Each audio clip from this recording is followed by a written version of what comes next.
வணக்கம். விஎஸ் மாந்திரிகம். இந்த மாந்திரிகத்தில்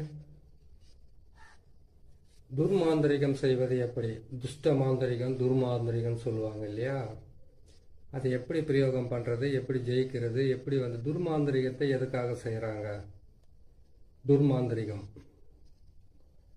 நல்லவங்களை அழிக்கிறதும் கெட்டவங்களை அழிக்கிறதும், துஷ்ட ஆத்மாக்களை நம்ம ஆக்கர்ஷணம் பண்ணி அது மூலியமாக அதை பணிய வச்சு துஷ்ட ஆத்மாக்களை நம்மளுடைய ஆசைக்காக அதை இணங்க வச்சு பணிய வச்சு அதை கொண்டு போய் மற்றவங்க மேலே ஏவி விட்டு அது மூலியமாக நம்மளுடைய ஆசைகளையும் நம்மளுடைய தேவைகளை நிறைவேற்றிக்கிறதுக்காக செய்யக்கூடியது தான் துர்மாந்திரிகம்.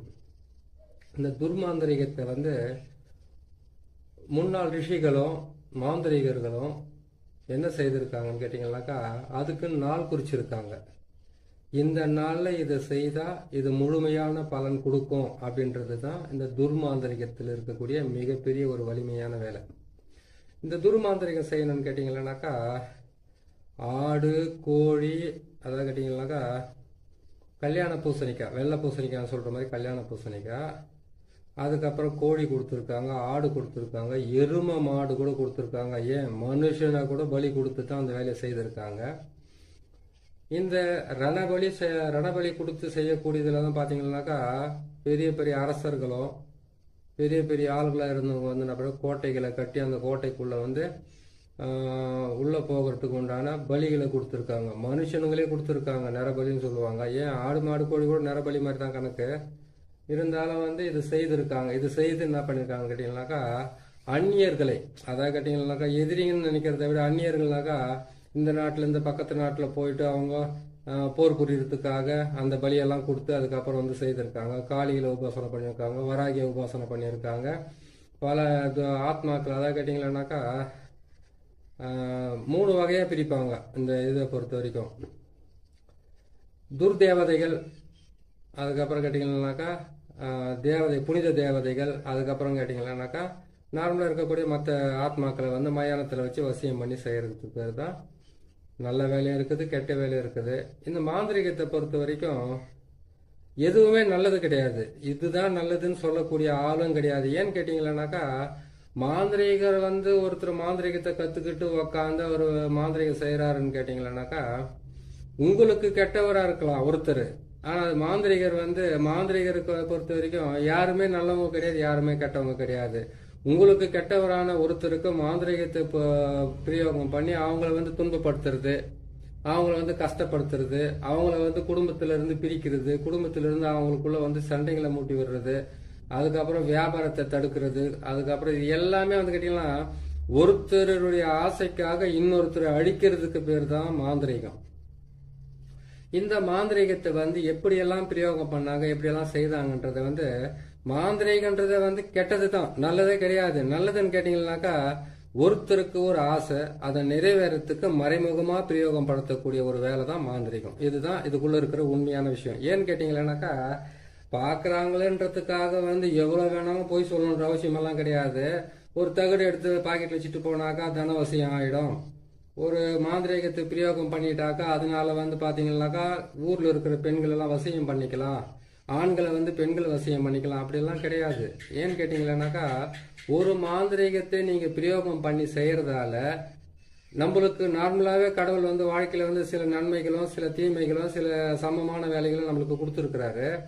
அதிலிருந்து நம்மளுடைய பெரிய ஆசைன்னு சொல்லலாம், இல்ல சின்ன நிறைவேறாத ஆசைன்னு சொல்லலாம், ஒரு பெரிய பெரிய விஷயம் சொல்லலாம். அதுல இருந்து நம்ம அந்த ஆசைகளை நிறைவேற்றிக்கிறதுக்காகவும் நமக்கு தேவைப்பட்ட ஆட்களையோ இல்லை வேற ஏதோ ஒன்று நமக்கு பணிய வைக்கிறதுக்காக செய்யக்கூடியது தான் இந்த அஷ்ட கர்மம் என்னக்கூடிய மாந்திரீக பிரயோகம். இந்த மாந்திரிக பிரயோகத்தில் துர்மாந்திரிகம் அப்படின்ற ஒரு தலைப்பில் எடுத்துன்னு போயிட்டு இவ்வளோ நேரம் பேசின்னு போயிட்டேன். சரி, இது நம்ம சொல்ல வேண்டியது என்னுடைய கடமை, நான் சொல்லிட்டேன். துர்மாந்திரிகன்றது கேட்டிங்கன்னாக்கா, அமாவாசைக்கு மறுநாள் அரைமுட்டு, இன்னைக்கு அரைமுட்டு தான், இந்த நாளில் தான் உங்களுக்கு நான் போட்டு காட்டுறேன். ஒவ்வொரு நாளைக்குமே ஒரு மாந்திரிகம் பிரயோகம் பண்ண நேராக வந்தோன்னு ஒரு மாந்திரிகத்தை கையில் ஒன்று எடுத்துக்கிட்டு ஒரு தகடு ஒன்று எடுத்துக்கிட்டு அதுக்கப்புறம் வேப்பாலை எடுத்துக்கிட்டு செய்யறது பேர் மாந்திரிகம் இல்லை. ஒவ்வொருத்தரும் வெறும் வேப்பாலையிலே அவங்களுக்கு மந்திரத்தை போட்டு அவங்களுக்கு இருக்கக்கூடிய தோஷங்கள் திருஷ்டிகள் அதெல்லாம் விளக்குறது உண்டு. ஒரு சிலருக்கு வந்து பாத்தீங்கன்னாக்கா மிகப்பெரிய மாந்திரிக பிரயோகம் செய்து தான் அவங்க வாழ்க்கையில வெற்றி பெறணுன்றது ஒரு சிலருடைய ஆசைகள். அதே மாதிரி கேட்டீங்கன்னா அதுக்கு தகுந்த தேவையான பொருட்கள்லாம் செய்ய வேண்டியதா இருக்கும். இந்த துர்மாந்திரிகத்தை பொறுத்த வரைக்கும் துஷ்ட ஆத்மாக்களை வசியம் பண்ணி அதை ஏவல் விட்டு அது மூலியமா மற்றவங்களை வசியம் பண்ணி அந்த மற்றவங்களை வந்து நமக்கு பணியை வச்சு என்னாலுமே நமக்காகவே வந்து வாழ்ந்துகிட்டு இருக்கிறதுக்காக செய்யறதுக்காகவும் பணம் பறிக்கிறதுக்காக செய்யறதுக்காகவும் அதுக்கப்புறம் கேட்டீங்கன்னாக்கா வீட்டுக்குள்ள இருக்கிற மாமியார் மருமக, அதுக்கப்புறம் மாமனார் மருமக, இப்படி எல்லாம் வந்து பிரச்சனைகள் எல்லாம் நிறைய இருக்குது இல்லையா, கணவன் மனைவி பிரச்சனைகள் இருக்குது இல்லையா, அந்த மாதிரி இருக்கக்கூடியவங்களை வந்து நமக்கு வந்து வசப்படுத்துறதுக்காகவும், அப்படி இல்லைன்னு கேட்டீங்கன்னாக்கா அவங்கள அந்த வீட்டை விட்டு பிரிச்சு வெளியில ஓட்டுறதுக்காகவும் அவங்களால ஏற்படக்கூடிய துன்பங்கள் இருந்து விளக்குறதுக்காக தான் இந்த துர்மாந்திரிகத்தை பிரயோகம் பண்ணுவாங்க. இந்த துர்மாந்திரிகத்தை பிரயோகம் பண்ணணும்னு கேட்டீங்கன்னாக்கா முதல்ல நமக்கு தேவை நேற்று போட்ட சக்கரம் தான். ஆனால் சக்கரத்தை பொறுத்த வரைக்கும் 8 வகையா பயன்படுத்தலாம். அதே சக்கரத்தை வச்சு 8 வகையா பயன்படுத்துறது நேற்று போட்ட சக்கரம் தான். இதுல வந்து பாத்தீங்கன்னாக்கா ஒரு வித்தியாசம் என்னன்னு கேட்டீங்கன்னாக்கா இதுல வந்து 9 முட்டையை வைக்க வேண்டியதா இருக்கும். 9 முட்டையை வச்சு ஒரு மண் பாத்திரத்தை வாங்கிட்டு வந்து அதுல வந்து கேட்டீங்கன்னாக்கா நம்ம அஷ்ட கர்மத்துக்கு வந்து முக்கியமா தேவை வந்து கேட்டீங்கன்னாக்கா ருத்ரபூமி விபூதின்னு சொல்லுவாங்க. அது ருத்ரபூமி விபூதின்னு சொல்றது வந்து கேட்டீங்கன்னாக்கா மயான சாம்பல். வெறும் மயான சாம்பல்ல வந்து பன்னியோட ரத்தத்தை கலந்து போட்டு அதுக்கு தேவையான பொருட்களை வச்சாலுமே போதும், ஆட்டோமேட்டிக்கா ஒரு குடும்பத்தை விட்டு ஓடுவாங்க, வீடு காலி பண்ணி போடுவாங்க. அது எப்பேற்பட்ட இடமா இருந்தாலும் காலி பண்ணி விட்டுடலாம். அவ்வளவு கஷ்டமா வேலை செய்யும். அதையெல்லாம் அவங்களுக்கு பொறுமையாகவும் ஒவ்வொன்றா போட்டுக்கிட்டு வராங்க. 100கணக்கான ஆயிரக்கணக்கான மாந்திரிக பிரயோக ரகசியங்கள்லாம் இருக்குது. ஒவ்வொன்றா சொல்லிக்கிட்டு வரேன். நீங்க பார்த்து பிரயோகம் பண்ணாலும் சரி, நீங்களே செய்து உங்களை காப்பாத்திக்கிட்டாலும் சரி, அது உங்களுக்கு ரொம்ப நல்லதுதான் இருக்கும். ஏன்னு கேட்டீங்கன்னாக்கா நல்லவன் அப்படின்றதுக்கு ஒரு அர்த்தம் என்னன்னு கேட்டீங்கன்னாக்கா வாழ முடியாதவன் வாழ தெரியாதவனுக்கு பேர் தான் நல்லவன். துன்பத்தை அனுபவிக்க பிறந்தவனுக்கு பேர் தான் நல்லவன். ஒரு நல்லவனா வாழ்ந்து இந்த பூமியில படுற சிரமம் சித்திரவதையும் இருக்குது பாருங்க, சாதாரணமா இருக்காது. அது கெட்டவங்க மட்டும் நல்லா வாழ்ந்துருவாங்கனாக்கா அவங்க கெட்டவங்க இல்ல, வாழ தெரிஞ்சவங்களுக்கு பேர் தான் கெட்டவங்க. அதான் கேட்டீங்கன்னாக்கா கெட்டதையாவது செய்து வாழணும்னு நினைக்கிறாங்க பாருங்க, அவங்க தான் பாத்தீங்களா அந்த பூமியில வாழ தகுதியானவங்க. நல்லவங்க கேட்டீங்கன்னாக்கா ஒருத்தர் சண்டைக்கு போக மாட்டாங்க, ஒரு பிரச்சனைக்கு போக மாட்டாங்க. ஒழிச்சு சாப்பிட்டோமா ஒரு மூலையில படுத்தோமா நல்லா தூங்கி வந்துச்சுமா காலத்துல வந்து எல்லாமே நடந்ததுக்கு அப்புறம் போய் சேர்ந்தமான இருப்பாங்க. கெட்டவங்க வந்து வாழ தெரிஞ்சவங்க, வாழறதுக்காக ஆசைப்படுறாங்க. அந்த ஆசைகள் மூலியமா அவங்க செய்யக்கூடிய சின்ன சின்ன தவறுகளால அவங்க கெட்டவங்களா நம்ம கண்ணுக்கு தெரிறாங்க. இதுல வந்து யாரும் வேறுபடுத்தி பேசணுன்ற அவசியமே கிடையாது. நம்மளுக்கு கரெக்டா செய்யறோமா, செய்து முடிச்சுமா, அவங்கள பொறுத்த வரைக்கும் வாழத்துக்கு தெரிஞ்சவங்க, இவங்களை பொறுத்த வாழ தெரியும். இது 2 மாதிரி தான் நம்ம தெரிஞ்சுக்கணும். சரிங்களா? சரி, நம்ம இந்த தலைப்புக்கு வரலாம். இப்போ இந்த துர்மாந்திரிகத்தை பிரயோகம் பண்றதுக்கு உண்டான வழினா 9 முட்டை, 6 தேங்காய், 8 எலுமிச்சம்பழம் இதுக்கு தேவை. 8 எலுமிச்சம்பழத்தை வச்சு 9 முட்டையை வச்சு 6 தேங்காயை வச்சு என்ன செய்யறது? இது செஞ்சோம்னாக்கா இது மாதிரி துர்மாந்திரிகத்துல வந்து என்னென்ன பலன் இருக்குது? துர்மாந்திரிகத்தை பொறுத்த வரைக்கும் தீராத பகை, கண் திருஷ்டி, ஓம்பல், எதிரிகளோட தாக்கம், குடும்பத்துல வந்து அடிக்கடிக்கு வந்து ஒவ்வொரு நாளுமே வந்து மாந்திரிக பிரயோகம் பண்ணி உங்களை கெடுக்கிறவங்க, உங்களை தடுக்கிறவங்க, உங்க தொழிலை தடுக்கிறவங்க, குடும்பத்தை வந்து சீரழிக்கிறதுக்காகவும் சீர்குலைக்கிறதுக்காகவும் அலையிறவங்களுக்கு வந்து தண்டனை கொடுக்கறதுக்கு தான் இந்த துர்மாந்திரிகத்தை பிரயோகம் பண்ணணும். இந்த துர்மாந்திரிகத்தை பிரயோகம் பண்றதுக்கு நேத்து போட்ட சக்கரத்திலே வந்து 8 வகையா செய்யலாம் சொல்லியிருக்கேன். அந்த 8 வகையில பொறுத்த வரைக்கும் அதுல நேத்து போட்டது வந்து வயானமசி, அதுக்கப்புறம் வசியமாவா, இது எல்லாமே இதுல வரும். இதுல வந்து அந்த சக்கரத்தை மட்டும் போட்டுக்குங்க. தகுடுல போடணும், தரையில போடுறது இருந்தா மாந்திரிகரா இருந்தா இந்த சக்கரத்தை தரையில போட்டு உங்களை தேடி வந்தவங்களை வந்து தெற்கு பக்கம் பாக்குற மாதிரி உட்கார வச்சுட்டு நீங்க வடக்கு பக்கம் பாக்குற மாதிரி உட்காந்து அதுக்கப்புறம் வந்து இதுக்கு உண்டான சக்கரத்தை போட்டு எதிர்த்தாப்புல உட்கார வச்சு ஒரு மண் பாத்திரத்துல இந்த சொல்லுவாங்க இல்லையா உளுந்து மாவு வந்து நம்ம உளுந்து மாவு எடுத்தோம்னாக்கா மோகினி வசியத்துக்கும் ஆண் பெண் வசியத்துக்கும் அரிசி மாவாலையும் வந்து இதெல்லாம் செய்யலாம். அதே மாதிரி கெட்ட வேலை செய்யணும்னு கேட்டீங்கன்னா எட்டி மரத்தினுடைய அடியில் இருக்கக்கூடிய மண், புத்து மண், அதை பாழடைஞ்ச புத்து மண், பாழடைஞ்ச வீடு மண், முக்கூட்டு வழி மண், இந்த மண்ணுங்களை எடுத்து தான் செய்யணும். அதுக்கு வந்து ஒவ்வொரு பதிவா நான் போட்டுக்கிட்டு வரேன். நிறைய இருக்குது. ஒரே ஒரு மாந்திரிகத்தை கத்துக்கிட்டு நம்மளால எதையும் ஜெயிக்க முடியாது. எல்லா மாந்திரிகம் என்பது வந்து 8 பிரிச்சோம்னாக்கா 64 கலை வரும். 64 வந்து நான் 8ஆல பிரிச்சோம்னா எட்டால நம்ம பெருக்கணும்னா எத்தினி வருது அவ்வளோ வரும். அதுல எல்லாம் ஒவ்வொன்று தான் சொல்லிக்கிட்டு வர முடியும். நான் சொல்லிக்கிட்டு வரேன், நீங்க பாத்துக்குங்க. பாத்துட்டு வந்தீங்கன்னா உங்களுக்கு நல்ல பலனை கொடுக்க ஆரம்பிச்சு. இந்த அரைமுட்டு நாள் என்ன பண்ணணும், நான் கரெக்டா 12 மணி, அது இரவா இருக்கட்டும் பகலா இருக்கட்டும், சரி இதுலயே ஒரு வித்தியாசம் இருக்குது. அரைமுட்டைன்றது பார்த்தீங்கன்னா அமாவாசை 2 பட்டு வந்துச்சு. அரைமுட்டை மட்டும் எப்படி காலையில் 12 மதியம் 12 மணி நைட் 12 மணி எப்படி பிரிக்க முடியும்? நீங்க அதை நினைக்காதீங்க. அரைமுட்டாவே நினைங்க, அமாவாசையாவே நினைங்க. திருக்கணிதம், வாக்கிய கணிதம், அதுக்கப்புறம் ஒவ்வொரு மனிதர்களுக்குமே ஒவ்வொரு திதிகளும் ஒவ்வொரு கரணங்களும் வச்சுக்கிட்டு இருக்கிறதுனால அமாவாசைக்கு மறுநாள் அரைமட்டை 12 மணிக்கு செஞ்சுக்குங்க. இல்லைன்னு கேட்டால் நைட்டு 12 மணிக்கு தாராளமாக நீங்கள் செய்யலாம். 12 மணிக்கு செய்துட்டு எந்த பக்கம் போகிறது எடுத்துக்கணும்னு பயம் வந்தாக்க மாந்திரிகர்கள் வந்து மொத்தத்தில் பயப்படக்கூடாது. மாந்திரிகம் பிரயோகம் படுத்தணும் முடிவு பட்டீங்கன்னாக்கா முதல்ல உங்கள் உடம்பை விட்டு போக வேண்டியது பயம் போனால் தான் உங்களால் ஜெயிக்க முடியும். சரிங்க. இந்த 8 9 முட்டையிலேயே என்ன பண்ணீங்க கேட்டீங்கன்னாக்கா நேற்று போட்ட மாதிரி வந்து கேட்டீங்கன்னாக்கா பிறை கோணம், முக்கோணம், பிரம்மனுடைய கோடு என்று நாற்கோணம், அதுக்கப்புறம் ஆகாய வட்டம், அதுக்கப்புறம் கேட்டீங்கன்னாக்கா உங்களுக்கு வாழ்வு சக்கரம் சொல்லக்கூடிய 6 கோணம். இந்த 6 கோணத்தை வந்து போட சொல்லிட்டு அதுக்கப்புறம் வந்து பாத்தீங்கன்னாக்கா இதுல வந்து நான் சொன்ன நாற்கோணத்தை போட்டு 2 பக்கமும் வந்து நீங்க இது செய்து போடணும் அப்படின்னு சொல்லியிருக்கிறோம் இல்லையா. நாற்கோணத்தை போடணும், இந்த பக்கம் 2 கோடு இந்த பக்கம் 2 கோடு சூளம் போட சொல்லிக்கிறேன். இதுல போட்டுட்டு எதிரிகளோட பேர்களை இதுல எழுதுறீங்க. அந்த போட்டிருக்கிற முட்டையில மொத்தத்திலுமே வந்து எதிரியோட பேர் தான் எழுதணும். நீங்க எல்லா எதிரியோட பேருங்களையும் எழுதிட்டு அந்த எதிரி உங்களை கெடுக்கிறவங்க, உங்களை அழிக்கணும்னு நினைக்கிறவங்க, உங்களுக்கு துரோகம் பண்ண நினைக்கிறீங்க, உங்களை வந்து நாசம் பண்ண நினைக்கிறவங்க, இவங்க எல்லாருடைய பேர்களை இதுல எழுதிக்குங்க. எழுதி முடிச்சுட்டு அதுக்கப்புறம் என்ன பண்றீங்கன்னு கேட்டீங்கன்னாக்கா நீங்க ஒவ்வொரு நாளுமே ஒவ்வொரு பிரயோகத்துக்குமே வந்து ஒரு வழி இருக்கு. அந்த வழியில வந்து பாத்தீங்கன்னா கெட்ட நாள் என்று சொல்லக்கூடிய அந்த அமாவாசைக்கு மறுநாள்னு சொல்லக்கூடிய அந்த வந்து அரைமுட்டில் வந்து நீங்க இந்த மாந்திரிகத்தை பிரயோகம் பண்றதுக்கு இந்த தகுட்டில் வந்து என்ன பண்றீங்கன்னு கேட்டீங்கன்னாக்கா உங்களுடைய யாரை நீங்க அழிக்கணும்னு நினைக்கிறீங்களோ, யாரை நீங்க கெடுக்கணும்னு நினைக்கிறீங்களோ, அதாவது நான் வெளிப்படையாக சொல்லிடுறேன், நீங்க யாராவது வந்து நாசமாகணும்னு நினைக்கிறீங்களா அது செய்யணும்னு கேட்டால் இந்த தகுட்டில் தான் அதை எழுத வேண்டியதா இருக்கும். இதுல என்ன ஒரு விஷயம் கேட்டீங்கன்னாக்கா நசி பிரி இது மட்டும் தான் எழுத வேண்டியதா இருக்கும். அந்த தகுட்டுல இந்த கோட்டுங்கள்ல எழுதணும். அதுவே இந்த கோட்டுங்களில் போட்டு எழுதுனீங்கன்னா அது கரெக்டா வந்துடும். இந்த முட்டைங்கள்லயே வந்து நசி தான் எழுதணும், பிரின்னு தான் எழுதணும். அதை எழுதிட்டு என்ன பண்ணுங்கன்னாக்கா எழுதிட்டு இந்த முட்டைகள் எல்லாம் தேர்வுகள் வச்சுட்டு அந்த மண் பாத்திரத்துல வந்து அந்த முட்டையை ஒவ்வொன்றும் தலையை சுத்தி வைக்க கூடாது, அப்படியே வைக்கணும். உங்க தலையை சுத்தி எல்லாம் வைக்க உங்களுக்கு பிடிச்சிருக்கிற பேடியோ தரித்திரமோ செய்வன பாதிப்போ மாந்திரிக பிரயோகமோ எதுவாக இருந்தால் தான் அதை நீங்க விளக்கறதுக்காக உங்க தலையை சுத்தி வைக்கணும். அப்படி இல்லைன்னு கேட்டீங்கன்னாக்கா இந்த தகுடை ஒன்று எழுதிட்டு இந்த தகுட்டுக்குள்ள வந்து நசி பிரிப்பிட்டு அவங்களோட பேரெல்லாம் போட்டு எழுதிட்டு அதுக்கப்புறமா என்ன பண்றீங்கன்னு கேட்டீங்கன்னாக்கா இந்த சக்கரத்தை வந்து தகுட்டுல போட்டு எழுதிட்டு 1க்கு 4 தகுடா எழுதி 4 பக்கம் மரத்தில் அடிக்க வேண்டியதா இருக்குது. இல்லைன்னு கேட்டீங்கன்னாக்கா அவங்க வீட்டுங்களை கூட போட வேண்டிய நிலைமையா கூட இருக்கலாம்.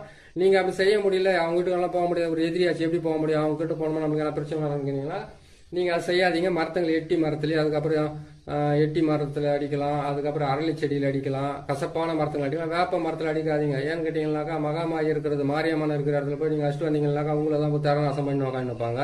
அதை நீங்க செய்யக்கூடாது அந்த வேலைங்களவே. இதை செய்து முடிச்சுட்டு அவங்க பேருங்களை எழுதிட்டு என்ன பண்றீங்க கேட்டீங்கன்னாக்கா நல்ல கற்பூரத்தை வந்து ஒரு 100 கற்பூரம் 108 கற்பூரம் ஒரு 5 பேக்கெட் வந்து வெள்ளை கற்பூரமா வாங்கிங்க சூடம். அதை வாங்கி என்ன செய்றீங்கன்னு கேட்டீங்கன்னாக்கா இந்த இதுலயே போட்டுட்டு என்ன பண்ணீங்கன்னா அவங்களோட பேரை போட்டீங்க. இதோட சேர்த்து வெண்கடுகும் சேர்த்து போட்டுக்குங்க, சாம்பிராணியும் சேர்த்து போட்டுக்குங்க. சேர்த்து போட்டுட்டு இந்த எலுமிச்சை மரத்துல எல்லாம் அவங்க பேரை எழுதிட்டு 4 திசைன்னு சொல்லுவாங்களே, கிழக்கு மேற்கு வடக்கு தெற்கு, இந்த 4 திசையிலுமே வந்து இது என்ன பண்ணுங்க, எலுமிச்சை மரத்தை வந்து 4 திசையில நசுக்குறீங்க. இந்த சக்கரத்தை போட்டா கூட அங்கேயே நசிக்கணும். அதே மாதிரி கேட்டீங்கன்னாக்கா இங்க பாருங்க தேங்காயிலே வந்து அதே மாதிரி தான் உருவத்துங்களை நான் போட்டு எழுதியிருப்பேன். இந்த தேங்காயில் இருக்கக்கூடிய இந்த உருவத்தை பாருங்க, பெண் உருவம், ஆண் உருவம், அந்த ஆண் உருவம், இந்த மாதிரி சக்கரத்தை நான் போட்டிருக்கேன். இந்த சக்கரத்தை எல்லாம் எப்படி போறதுன்னு நான் பொறுமையை போட்டு காட்டுறேன். முதல்ல வந்து இதெல்லாம் பாத்துக்குங்க. பாத்துட்டீங்களா, இதெல்லாம் இந்த சக்கரன்றது இப்படி இதான்றதை நான் தெளிவா உங்களுக்கு போட்டு காட்டுறேன். சரிங்களா, இதை தான் போடுவோம் இதுல. அதே மாதிரி கேட்டீங்கன்னாக்கா இதுல 6 கோணம் போடுறோம் நம்ம. இதுல 6 கோணத்தை போட்டு இந்த 6 கோணத்தை வந்து வசியத்துக்காக யூஸ் பண்றது. அதே மாதிரி அந்த முக்கோணத்தை போட்டோம்னாக்கா இது வந்து கேட்டீங்களா இது வந்து ஒரு விதமா அதுக்கும் உங்களுக்கு நான் சொல்லிக்கிட்டு வரேன். சரிங்களா, இது எல்லாம் போட்டுட்டு இந்த 6 தேங்காயில வந்து 2 தேங்காயை வந்து நீங்க செய்துட்டீங்க இல்லையா, செய்த இடத்துல இந்த சக்கரத்துக்காக வந்து உடைச்சிடுங்க. அதுக்கப்புறம் எலுமிச்சை மரத்தை இதுக்கு நீங்க பலி கொடுத்துருங்க. அதுக்கப்புறம் 4 தேங்காய் இருக்குது, முட்டை இருக்குது, எலுமிச்சை மரம் இருக்குது. கொண்டு போய் என்ன பண்ண கேட்டீங்கன்னாக்கா இந்த செடி, அதுக்கப்புறம் வந்து நல்லா இந்த செடி இருக்குது பாருங்க, என்ன செடி அது அரளி செடி இருக்காங்களா, அரளி செடி கீழே வச்சு எரிக்கலாம், எருக்கஞ்செடி கீழே வச்சு எரிக்கலாம். அப்படி இல்லைன்னு கேட்டீங்கன்னாக்கா இதை வந்து ஆத்து மணல் அப்படின்னு கேட்டீங்கன்னாக்கா மயானம் இல்லாட்டி முக்கூட்டு வழி அப்படி இல்லைன்னா கேட்டீங்கன்னா ஆள் நடமாட்டம் இல்லாத இடத்துல கொண்டு போயிட்டு மற்றவங்க தாண்டாத மாதிரி வச்சு எரிக்கணுமே தவிர நேராக போனோம்னா அதை எரிச்சு விட்டுட்டு நீங்களும் பிரச்சனைல இருந்து தப்பிக்காத மற்றவங்களை மாட்டி வைக்க. அதை கேட்டீங்கன்னா நம்ம கிட்ட இருக்கிற பிரச்சனை விலைக்கு போகணும்னு நினைக்கிறத விட மற்றவங்க யாராவது மாட்டக்கூடாதுன்னு நினைக்கணும். நீங்க எந்த எதிரிகளை வந்து இந்த துர்மாந்திரிகத்தை பிரயோகம் பண்றோம் இல்லையா, அந்த துர்மாந்திரிகத்தை பிரயோகம் பண்றதுக்காக வந்து யாருக்காக செய்யுங்களோ அவங்களுடைய வீட்டுக்கு வந்து தெற்கு பக்கமோ இல்லைன்னு கேட்டீங்கன்னா மேற்கு பக்கமா வச்சு நீங்க எரிச்சிங்கன்னா கரெக்டா அது வேலை செய்யறதுக்கு ஆரம்பிக்கும். ஒரு விஷயம், இது செய்து எரிச்சிட்டு வந்துடுறீங்க. எரிச்சிட்டு என்ன பண்ணணும்னு கேட்டீங்கன்னாக்கா, இதனுடைய சாம்பல் வந்து அவங்க வீட்டாண்ட போடலாம், அவங்க போற வர வழி பாதையில போடலாம் அப்படின்னு கேட்டாக்கா, கொஞ்சம் அதாவது கேட்டீங்கன்னாக்கா 50 கிராம் 100 கிராம் சாம்பல் தான் கொண்டு போய் போடணும் இல்லை, ஒரு சிட்டிக்கு அந்த அளவுக்கு இருந்தா கூட போது கொண்டு போய் அவங்க போட்டீங்கன்னாக்கா மிகப்பெரிய பிரச்சனை உருவாக ஆரம்பிக்கும். இதை செய்து முடிங்க. இதை செய்து முடிச்சுட்டு எதிரிகளையும் அதுக்கப்புறம் கேட்டீங்கன்னா உங்களுக்கு இருக்கிற பகைவர்களை அழிக்கிறதுக்காக வந்து இந்த துர்மாந்திரிகத்தை பயன்படுத்தி நீங்களும் வந்து மனசுக்குள்ள திருப்தியா இருங்க. மற்றவங்களுக்கு வந்து கேட்டீங்கன்னாக்கா துர்மாந்திரிகத்தை பிரயோகம் பண்றது தப்பு இல்லை. ஆனா துர்மாந்திரிகத்தை பிரயோகம் பண்ணிட்டு வந்து நீங்க மாட்டு கோமியத்திலேயோ அப்படி இல்லைன்னு கேட்டீங்கன்னாக்கா மஞ்சள் தூளாலேயே வந்து நீங்க குளிக்கணும். ஏன்னு கேட்டீங்கன்னா துஷ்ட பொருள்களை வந்து பயன்படுத்தினாவே மாட்டு கோமியம் தான் முக்கியமா உங்களை காப்பாத்துறதுக்கு ஆரம்பிக்கும். அப்படி இல்லைன்னு கேட்டீங்கன்னா மஞ்சள் தண்ணியால வந்து குளிச்சுட்டு நீங்க என்ன பண்றீங்கன்னு கேட்டீங்கன்னாக்கா மஞ்சள் தண்ணியால மஞ்சளாவே ஃபுல்லா போட்டு குளிக்கணும்னு அவசியம் கிடையாது. கொஞ்சமா மஞ்சளை போட்டு குளிச்சுட்டு உங்க வாசல்ல வீட்டுல எல்லாம் தெளிச்சு விடுங்க. ஏன்னு கேட்டீங்கன்னாக்கா கெட்ட வார்த்தை பேசினாவே முஸ்லிம்ஸுங்க வந்து நமாஸ் படிக்கிறதுக்கு போகும்போது வந்து பாத்தீங்கன்னா காது மூக்கு அதுக்கப்புறம் வாய் எல்லாமே சுத்தமா கழுவிக்கிட்டு போவாங்க. ஏன்னு கேட்டாக்கா காலையிலேருந்து பேசின வார்த்தைக்கு வந்து அதுல இருந்து ஒரு இது புனிதம் ஆகட்டுன்றதுக்காக அது மாதிரி செய்வாங்க. அந்த மாதிரி நீங்க செஞ்சுட்டீங்கன்னாக்கா இதை செஞ்சு முடிச்சுட்டு யார் பேர் செய்யணுன்றதெல்லாம் பேருங்களெல்லாம் எழுதிட்டு இந்த தேங்காயை வந்து 4 பக்கம் 4 உடைச்சிட்டு அதுக்கப்புறம் கொண்டு போயிட்டு நீங்க எரிச்சு உடைச்சி முடிச்சுட்டு அதுக்கப்புறம் நீங்க போய் இருக்கிற வேலையை பாருங்க. அந்த தகடை முடிஞ்சாக்கா அவங்க வீட்டுல வைக்கலாம். அப்படின்னு கேட்டீங்கன்னாக்கா மரத்துல அடிச்சு விடுங்க. மரத்துங்களில் வந்து வேப்ப மரத்தை விட்டு கசப்பான மரம் சொல்லக்கூடிய மரத்தில் எட்டி மரம், அரளி செடி, அதுக்கப்புறம் கசப்பான மரம் எந்த மரம் முள்ளு மரமாக இருந்தாலும் பரவாயில்ல, அதுங்களை இருந்து போட்டு நீங்கள் இது பண்ணி அடிச்சு வைக்கலாம். ஆணி வச்சு அடிச்சு விடுங்க. ஆட்டோமேட்டிக்காக வந்து உங்கள் எதிரிகளுக்கு உண்டான நோய்களும் வியாதிகளும் பிரச்சனைகளும் தொந்தரவுகளும் வந்து உங்களை தொல்லை பண்ணாமல் விட்டுட்டு அவங்க பாட்டுக்கு ஒரு பிரச்சனையில் மாட்டிக்கிட்டு அலைவாங்க. இதை பார்த்து நீங்கள் செய்யுங்க, செய்து முடிங்க. மாந்திரிகராக இருந்தாலும் பரவாயில்ல, மாந்திரிகம் தெரியாதவங்களா இருந்தாலும் தன்னை பாதுகாத்துக்காக செய்யறவங்களா இருந்தாலும் பரவாயில்ல, பார்த்து செய்து உங்களை காப்பாத்திக்கங்க. இது செய்யறதுக்கு முன்னாடி உடல் கட்டு மந்திரம்ன்றது ஒன்று இருக்குது. அந்த உடல் கட்டு மந்திரம் இல்லாமல் எதையுமே பிரயோகம் பண்ணாதீங்க. யாரும் செய்யறதா இருந்தாலும் சரி. உடல் கட்டு மந்திரன்றது வந்து கேட்டீங்கன்னாக்கா நான் சொல்றேன் பாருங்க, இந்த உடல் கட்டு மந்திரத்தை வந்து கரெக்டா வந்து நீங்க 3 முறை சொல்ல வேண்டியதா இருக்கும். அந்த உடல் கட்டு மந்திரத்தை செய்யறதுக்கு முன்னாடி கையில வந்து விபூதி எடுத்து கையில வச்சுக்கிட்டு நீங்க சொல்ல வேண்டியது ஓம் மலையாள பகவதி தேகத்தில் பஞ்சாட்சரமூர்த்தி காவல், கைகளில் மகேஸ்வரி காவல், சிரசு முதல் பாதம் வரை அஷ்ட தேவர்களோ ஓம் என்ற ஆட்சாரமும், காதில் வீரபத்ர தேவனும், என்னை சுற்றி கால வைரவனம் காத்து ரட்சிக்க. இதுதான் இதனுடைய மந்திரம். அதை கேட்டீங்களா, ஓம் மலையாள பகவதி தேகத்தில் பஞ்சாட்சரமூர்த்திகள் கைகளில் மகேஸ்வரி காவல், சிரசு முதல் பாதம் வரை அஷ்ட தேவர்களோ ஓம் என்ற ஆட்சாரமும், காதில் வீரபத்ர தேவனை சுற்றி கால வைரவனம் காத்து ரட்சிக்க. என்னை சுற்றி கால பைரவனை ரட்சிக்கனாக்கா உங்களை காப்பாத்திக்கிறது. இவரை சுற்றி கால பைரவனை காத்து ரட்சிக்கன்னு கேட்டீங்கன்னாக்கா உங்களுக்காக உங்ககிட்ட மாந்திரிகம் வர செய்யறதுக்காக வந்தவங்களை வந்து காப்பாத்துறதுக்காக உங்களுக்கும் போட்டுக்கிட்டு மற்றவங்களுக்கும் போட்டுக்கிட்டு காப்பாத்துறதுக்கு உண்டான வழியை பாருங்க, காப்பாத்திக்கிறதுக்கு உண்டான வழியை பாருங்க. இன்னொரு நல்ல பதிவில் நான் சந்திக்கிறேன். நம்ம சேனல் வந்து நீங்க பாக்குறீங்க, உங்களுக்கு பிடிச்சிருக்குதுன்னு கேட்டால் சப்ஸ்கிரைப் பண்ணுங்க, லைக் பண்ணுங்க, ஷேர் பண்ணுங்க. இன்னொரு நல்ல பதிவில் உங்களுக்கு நான் பாக்குறேன்.